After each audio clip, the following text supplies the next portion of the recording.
many of us are just searching for identity. People have tried to find that in different things. For me, I didn't know exactly what I was walking towards. I just knew I wanted to find security and peace in something. My first church memory was really, honestly, probably just singing in the front.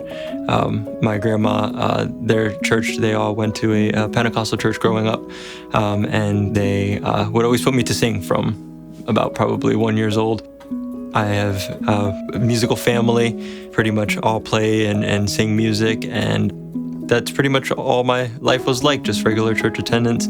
Honestly, the music was just everything I did. I would just spend hours in my room playing the piano and singing. By 17, by that point, church was just something we went to and we did. I kind of just took it for granted that this is church, and I always believed in God. I never really considered what my beliefs are and whether they're solid or whether they're shallower than you think.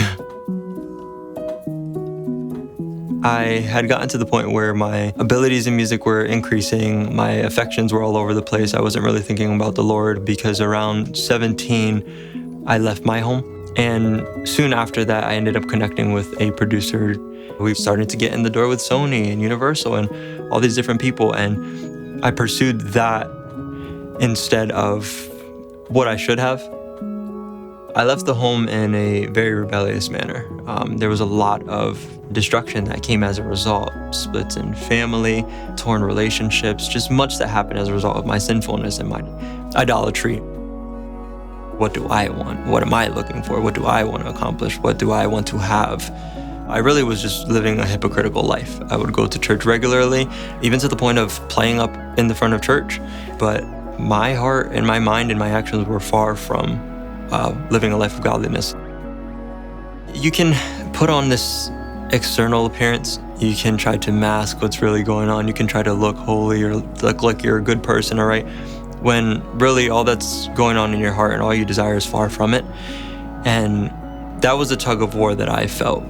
I was starting to be recognized for what I could do, what I could create, but at the same time, I knew it was essentially idolatry. That unsteadiness and that lack of peace was so strong that I just didn't know where to go. I didn't know what to do.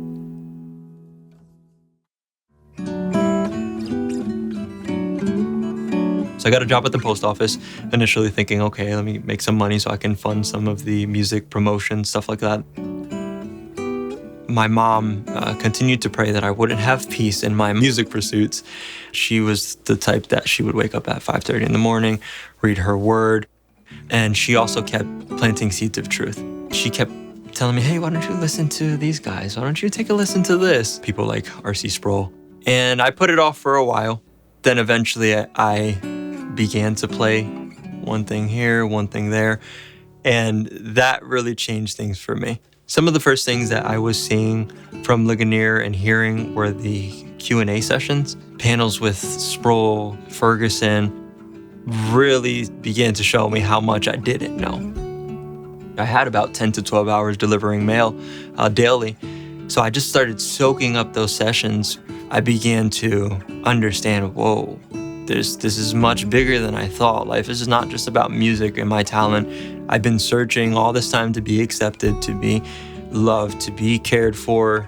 I began to learn more about the scriptures through a lot of those Q&A panels. And from there, I just wanted to learn more of who this God was. And so I began to study the scriptures and books from ministries like Ligonier.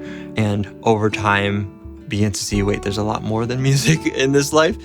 And how great a love it is for God to send his own son to die for me when I don't deserve that.